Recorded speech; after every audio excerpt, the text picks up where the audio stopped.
Welcome in, ladies and gentlemen, to episode 17 of Jacket Sports Weekly. I'll be your host, Benicio Defalco. We'll start things off by going over men's wrestling in the President's Athletic Conference Championship, and then we'll be touching on the women's side of things, so they'll have a chance to compete in the 2026-2027 season.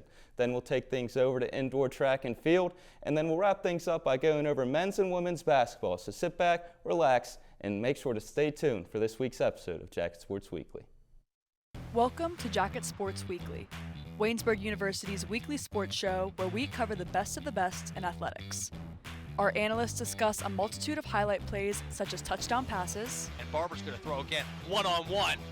Does he got it in him? That's a catch! Tyler Richmond with flags thrown everywhere makes the catch! Touchdown, Waynesburg! And ones. This was low, Waynesburg's going to get it! Suggs is going to pull away here, go for the layup, and it's going to fall in and one! PJ Suggs! And home runs. Higgins drives one to left field. The left fielder running back, and that ball is out of here. Grace Higgins. Join us every Wednesday to see what's new in Waynesburg University athletics. Welcome back to Jacket Sports Weekly. Wyatt Clatterbaugh joins me at the desk, and it's time to discuss men's wrestling. They traveled to Hiram to take place in the President's Athletic Conference Championships this past weekend, which they placed 5 out of 6 teams. Jesse Orban won his second straight title at the 174-pound, and then he also earned the most outstanding wrestler of the tournament. Wyatt, I know you announced this past weekend at the tournament. What were some key takeaways you got outside of Orban's performance? Yeah, obviously we'll talk about Jesse Orban here in just a minute, but I want to talk about another wrestler for this Waynesburg team, Alexander Paulson, the senior. He was a heavyweight wrestler, came in. He actually competed for the third place match, unfortunately lost that match, ended up finishing 4th for the team, but still not a bad day overall.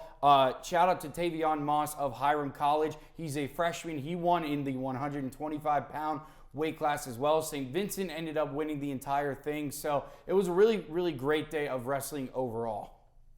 And then after Jesse Orban's second straight 170-pound title, and he also earned the most outstanding wrestler in the 66th annual President's Athletic Conference Championship, is he now the clear face of Waynesburg wrestling? I feel like it's hard to dispute that, but also are we talking about an all-timer part of the program? And does his 22-match win streak, does that evaluate or elevate his confidence going into the national tournament? No, I definitely think he is the face of this wrestling team. You look at other guys they have, Tamino, who's a sophomore, he's still got a lot left in him. They got Rylan Parker, who's still got a lot left. But I think Jesse Orban is the clear-cut face of the, I guess you could say face of the franchise in a way, face of the team. As you mentioned, he has a 22 win streak. He is 29-2 this season, so he only had 2 losses overall. I think he's going to have a dominant performance, and he did tell me that he wanted to get revenge at regionals. He's looking to place at regionals, do a little bit better than he did last year. Obviously, last year not the way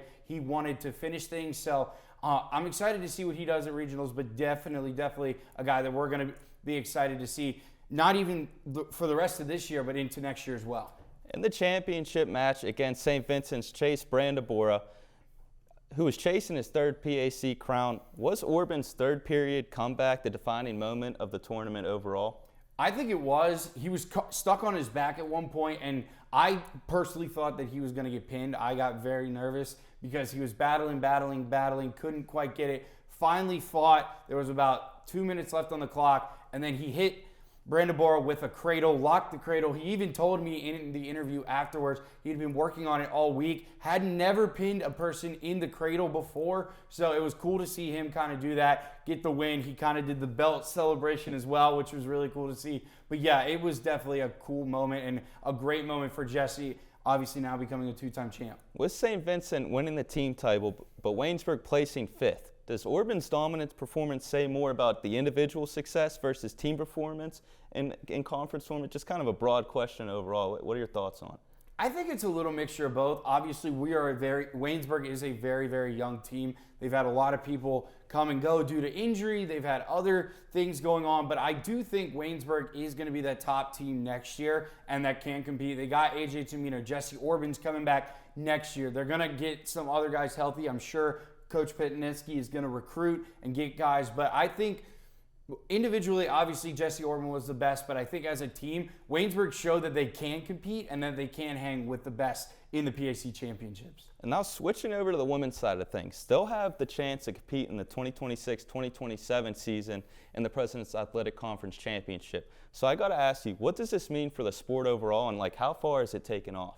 No, it's definitely taken off a lot here as of recently, especially on the women's side of things. The women have it's only their second season, especially at Waynesburg right now. Obviously not the results they wanted, but getting to compete at a championship level, getting to kind of show your skills at that high level in front of the PAC, in front of the president, Joe Endurko, who said he was excited for the opportunity to have that. So I think it's a great opportunity for not only the men to show out even more, but just the women to also showcase their talent, because not everybody gets to see just how talented some of these women wrestlers are and just how big the women's wrestling sport overall has been.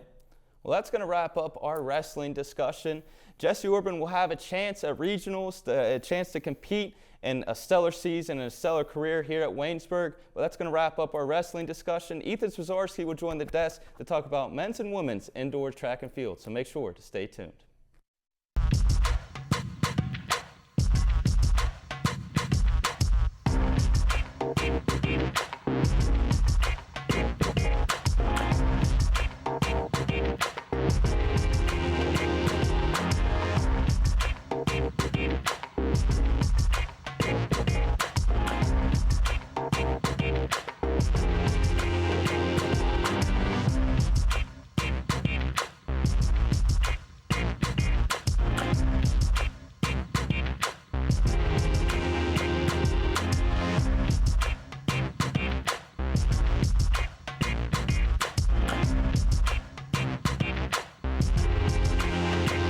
Welcome back to Jacket Sports Weekly. Ethan Spozarski joins me at the desk, and it's time to go over men's and women's indoor track and field. Starting things off, the men traveled Ohio Wesleyan Open, and while there were no team scoring, the Yellow Jackets definitely showed some championship level flashes. Jacob Harker, a name to mention, he won the weight throw and broke his own school record in shot put. The 4x200 relay posted the third fastest time in program history, and there were multiple first-place finishes in the field events. With the 2026 President's Athletic Conference Indoor Championship just 2 weeks away, the big question is, are the Jackets standing or starting to peak at just the right moment? Oh, they've been doing it all season. I think it would be silly to discredit this team, both teams, in any fashion, because, I mean, this team it needs to get its flowers because they have been doing this all season from the start till now, from the Muskie meet all the way traveling here from Ohio Wesleyan now to the PAC Championships and going to be in Youngstown State. This team is doing exactly what they needed to do. They've been resetting program records. They've been adding different notches to themselves, a lot of PRs. They had 10 top 8 finishes this past week again. Last week alone, they had 19 combined. This week, there was 20 total. The men's had 10 this week. The women's had 10. And just in 10 different events, too. So I think to see that not only peak at the right time, but translate all throughout the season, too, is mightily impressive. And Jacob Harker is one of the lead fronts that does that. He technically didn't get first in shot put because there was an individual who was competing independently. He wasn't with the team. He's actually the Musking. I don't know if it was the head coach or the head throwing coach, but he competed. He technically finished first, but since it wasn't really being scored and he wasn't with anybody, he technically didn't finish first because Jacob Harker was there for Waynesburg. He won that. The weight toss was outright Jacob Harker. It wasn't even close. Jacob Harker excelled in both of his indoor events as well. And I think, as you mentioned, too, as well, out for the track team, there was a bunch of, Kyle Casella is a name that came up a lot. Nikki Todd, also as well. There's, just Marcus Crum as general as well. He got first in long jump as well. So there's a lot of people that are contributing, really adding new notches to their own personal records and as well to the Waynesburg ones. And then the 4x200 relay team posted the third fastest time in program history. Does this signal legitimate conference title threat, or is there still another great or feat that they need to accomplish before, or, you think they'll be good? I think they'll be great. I think that, to be honest with you, for track and field, the mindset that I've gathered from a lot of these different athletes and what their mindsets are going to be is, how can we can only focus on ourselves. How can we make ourselves better? You can use outside people as motivation, give you a little fuel, I really want to beat that person. But at the end of the day, it's more individual sport, kind of like wrestling. It's a team event, but they're individual spots. It's individual notches. That's where the awards come in. But I think between Kyle, Daquan, Jordan, I think these guys know exactly what they got to do. I think they know how to handle themselves and compose themselves because they've been doing it all year. I mean, just how can we keep getting better off the platform we built for ourselves a week before? And the nice thing, too, is now this team has about a 2-week break to be able to rest, recuperate, kind of hit the reset button and get themselves in a really good position because I know injuries are going to carry on and toll a little bit, carrying over into the later part of the season that kind of stemmed from the beginning. So with multiple first-place finishes in the field events, long jump, high jump, weight throwing, is Waynesburg quietly building its strength and just being versatile rather than just talking sprints and being fast? So I got to ask, like, what does this just show about this unit as a whole? Well, as I mentioned before, underrated and underappreciated are two things. Not because of anything intentional, but, I mean, track and field's not one of the most popular sports that people talk about. When you go home, it's not, oh my God, did you see that Olympic throw? No, it's, hey, let's talk about football, baseball, basketball, softball. Like, those are your sports. Those are what people are paying attention to. That's what drives in a lot of ratings on TV. This track and field team's mightily impressive. Women's team, top 10 top 8 finishes in 9 different events. Daniela Hawley finished first, third program notch, third highest program notch in the high jump as well. You had 3 different women place top 8 for shot put in. I mean, it's Karina Deering, Gabrielle Chico, Natalie Double. They finished all in the top 8 as well, competing in the finals. I mean, Erin Blevel was a cross-country runner, and she's translating to long distance in track and field. She's consistently been competing really well and translating, especially as a freshman. So I think undervalued talent is where the track and field team is, and they use that because now they're making a lot of noise. They've been really knocking down a lot of program history doors day in and day out. It's translating in practice, it's translating at meets. And I think what's more impressive is track and field is the longest NCAA in-season sport of any college athletics. It starts in September and it ends in May. Mm-hmm. They are going nonstop 6 days a week, and they carry that over, and then they're doing this for weeks in, weeks out. So I think it's mildly impressive, and I'm really excited to see what they do at Youngstown State, especially for themselves, because there's really, I mean, I understand we talk about Jacob Harker a lot, but there's a lot of different gentlemen and women here that you look at and go, well, they could compete and finish in the top 8 or go on to some regionals or NCAA qualifying rounds. So we talked about the men a little bit. I know you just touched on some of the women, but the Waynesburg women arguably had just as good of a performance, and they delivered with an absolute statement from a freshman placing first in the high jump to multiple runner-up finishes in track. The Yellow Jackets are building serious momentum entering the 2026 President's Athletic Conference Championship. Daniela Hawley won the high jump and was third highest in freshman history in that mark. Is she already emerging as one of the people to look out for in the conference? Well, I think for Hawley especially, it's interesting because as a freshman, you kind of want to see, okay, where's my base level? It's your first year really competing in collegiate sports. So then she does this. That's a pretty good place to start overall. And also long jump and high jump, they go on while the field events are going on as well. So sometimes things are spread around thin. So you don't really have all of your teammates always right there immediately support you. And to be able to do that and really make a name for yourself, I think that's got to be something. That's got to put something into your confidence level as well for what you're able to compete towards. I mean, in talking with her, and as soon as she broke the record, guess what? The entire field team was right there. As soon as it was over, hugs, celebration, jubilation, if you will. I think this group really understands how to work with each other and make each other better. And I think the women and men did equally as good. You had 10 top 8 finishes in each side to get out to 20 total. And considering there were 19 just a week ago, that's mightily impressive. I think there's a lot to be happy about. She also competed, and she got third place, Hawley did, in the 60-meter hurdles as well. She was one of the only women in that event who did knock down a hurdle in those 60 meters. I also want to give a shout-out to Miracle Hershey as well. I mean, she's been synonymous for her for her soccer abilities on the women's soccer team. But she finished top 8 with it, and the difference between second place and where Hershey finished is literally 0.7 of a second. Like, it's incredibly fast. So that's why every 100th of a second counts. And to put yourself in the top 8 and only be that far away, it's pretty good. So I think there's a lot to be proud of. So multiple second place finishes for the women. What do they have to do to kind of get over that hump as we enter championship play? Or do you think they're already there? They just have to, get some of the little things out of the way? I think the biggest thing, and just as from just talking to some of the athletes at dinner the other day, was take some time, relax. You got 2 weeks.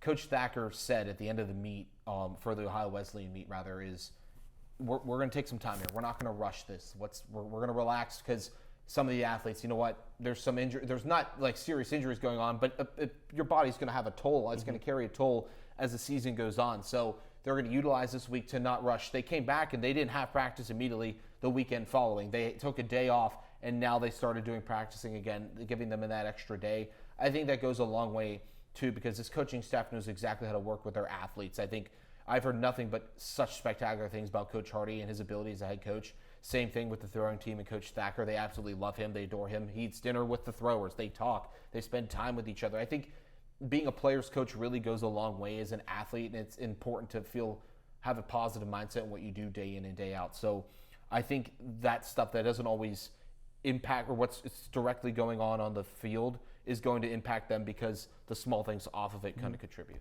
All right, well, thank you, Ethan, for joining us at the desk, and that's going to wrap up our men's and women's indoor track and field. They'll have 2 weeks to prepare for the President's Athletic Conference Championship, so that's going to wrap up our discussion with indoor track and field. But don't go anywhere, because Chase Maceiko will be joining the desk, and we'll be discussing Waynesburg women's and men's basketball. So make sure to stay tuned.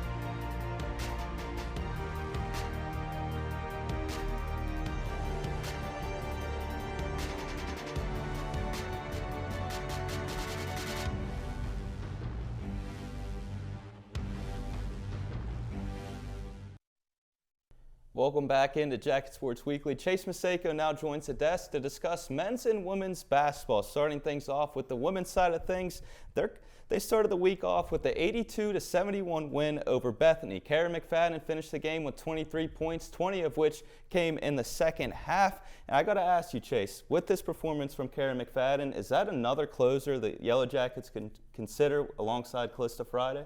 Yeah, Kara McFadden has really stepped it up here in the later goings of the season. Prior to the Grove City game that we'll get into in a little bit, it was 6 straight games with double-digit points for Kara McFadden. She's second on the team in points per game with 10.8, behind Callista Friday's 14.6. And this was a stat that shocked me. Callista Friday and Kara McFadden have the same amount of double-digit scoring games this season, both scoring double digits in 16 of their 23 games. Of course, we've seen Callista Friday have these insane pop-off games where she's scoring 25-plus points, but Kara McFadden, she just put up 23, and that was a little bit of an outlier. In the past 6 games, her next closest was 15, but she has really stepped up when this Lady Jays team has needed her most, and she's performed well. And then the Jackets then went on to lose by 29 to Grove City, ending their 6-game winning streak, putting them in a do-or-die situation on Wednesday in the South Division. Before we get on that, how do you respond to such a tough loss in such young careers? I mean, they're going to have most of their starters returning next season. So just how do you respond the next 2 games? It really is a tough loss, especially when it's that big of a margin. In, PAC basketball, we've seen Waynesburg be a high-scoring team, scoring only 46 points. That's not something we see often. But what I'm really confident in with them bouncing back is that 6-game winning streak, because we've already seen this Lady Jays team be able to bounce back. They lost to W&J earlier in the season, only scored 44 points in that game, but they were able to bounce back, pick up 6 straight wins. And for me, it's really this senior group that they're going to rely on. Tori Wesolowski, Callista Friday, we mentioned. There's 6 different seniors on this team, and they're a very strong core for them. We mentioned they have a lot of returning juniors, but this team is very junior and senior centric. So they've played together for multiple seasons now. We've seen them been able to stack up wins. So I think they have a great opportunity here to bounce back and pick up the wins needed to make the PAC tournament as we wind down the season. Mia Henkins was the top scorer in the loss to Grove City with 8 points, pretty much isolating Callista Friday and Karen McFadden from the game. Expecting that Chatham and Washington Jefferson go with the same approach, who are some scores that Waynesburg can look to? Yeah, so I mean, we've mentioned it multiple times already. Callista is always the woman you're looking at to kind of lead this team. We talked about Karen McFadden earlier. Mia Henkins has been quietly one of the top performers for this team, in the top 3 for the team and 3-pointers made and scoring in general. But for me, the question is really, can you get Callista Friday activated? In the past 3 games against Washington and Jefferson, Callista's had 9 points, 2 points, and 10 points. And this isn't just a Callista Friday issue. This is a whole team scoring issue. The past 3 games, they've scored 44 points, 53 points, and 54 points.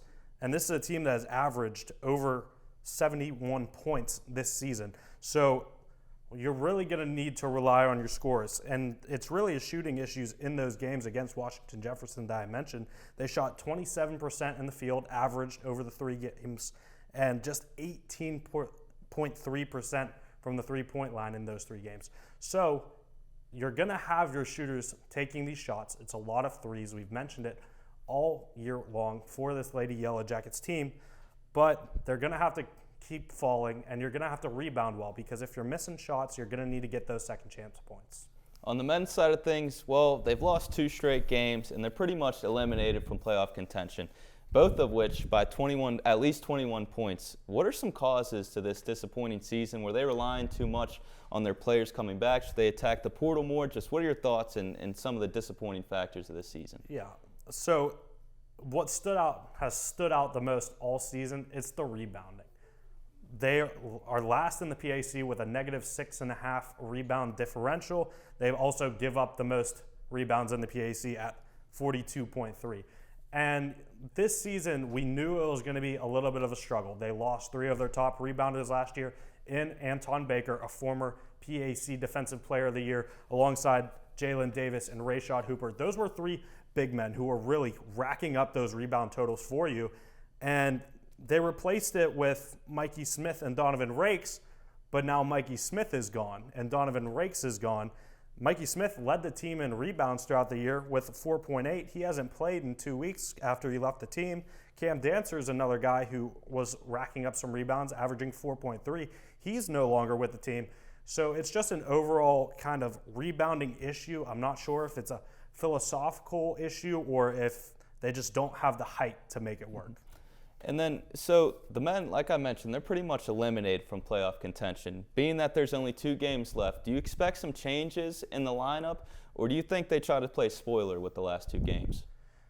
You know, I'm of the opinion that you should start moving to your younger players. Demetrius Rivers and Lorenzo Staley have been 2 guys that have really started to get more minutes as this season has gone on. Also, Kane Eanes, he's a junior. He's not exactly one of their, quote, younger players, but he has experience on this team. So you can really move in this future direction, especially when you're graduating a large portion of your starting lineup, including, you know, Jackson Rhodes. We're not sure if he's academically graduated. Is he coming back and playing next season? Scott Billivis, Grant Barnhart, a lot of your shooters on this team you're losing. So it might be worth it to start moving forward into the next generation of players and start building to a new foundation. So Demetrius Rivers, Lorenzo Staley, we've seen Preston Luzader get minutes consistently throughout the year. My hope is that for these final couple games, they move in that direction. And we talked about a lot of the negatives with this team, but there's been 2 positives with this team as well, and I think it's been Aiden Blake and Jackson Rhodes. I'm hearing that Jackson Rhodes athletically is a junior, so they're expecting him to return next season. Just what have been your thoughts with those 2 overall? You know, those 2 have played with such heart. Even when, you know, we mentioned they lost both these last 2 games by over 21 points each, but those 2 players are guys who never give up. When you watch Aiden Blake, he gets a steal, he hustles down that court. Even if he gives up a turnover, he's always right there with the offensive player trying to battle back into the possession. So he's truly been impressive to watch just on the effort side of things, and he's had some large performances on the point totals as well. And Jackson Rhodes has just been an absolute hero for this team. He's done it all. He's rebounded, he's shot inside the paint, outside the paint, three-point line. He's truly done it all for this team. So it's two really nice pieces to build around going into next season. It's really just finding the pieces to go around them and turn this into a whole collective instead of just having a couple good players. I completely understand where you're coming from, but that's going to wrap up our men's and women's basketball discussion. But don't go anywhere, because when we come back, I'll be going over my top 5 athletes from this past week. You're watching Jacket Sports Weekly.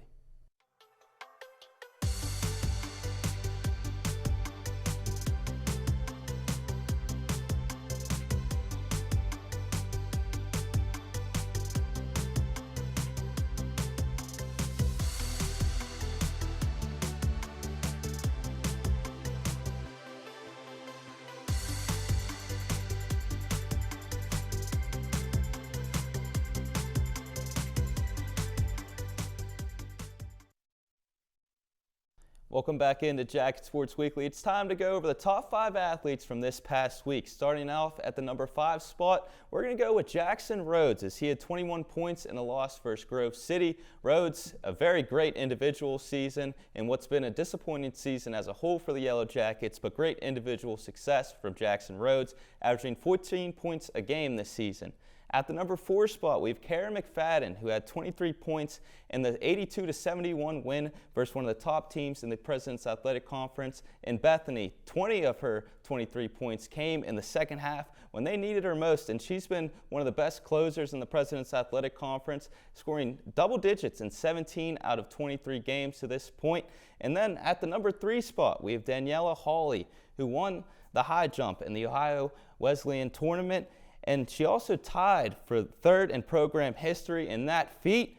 At the number 2 spot, we have Jacob Harker, who won the weight throwing competition in the Ohio Wesleyan tournament and also broke his own personal record in what's been a stellar career at Waynesburg University to this point. It seems like just about every week he's either breaking a school record or a personal record. So, I mean, this guy, he's almost on the top 5 every week, always one of the athletes to name and one of the names to mention. But at the number 1 spot, it's very hard to argue this, Jesse Orban.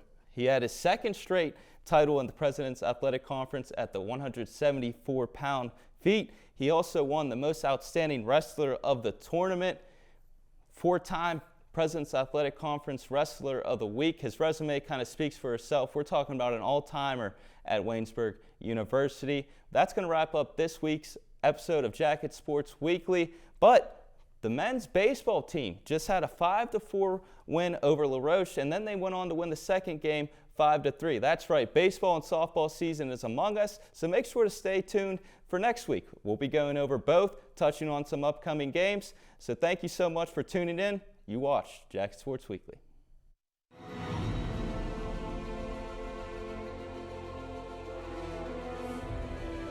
This has been a production of Waynesburg Community Television.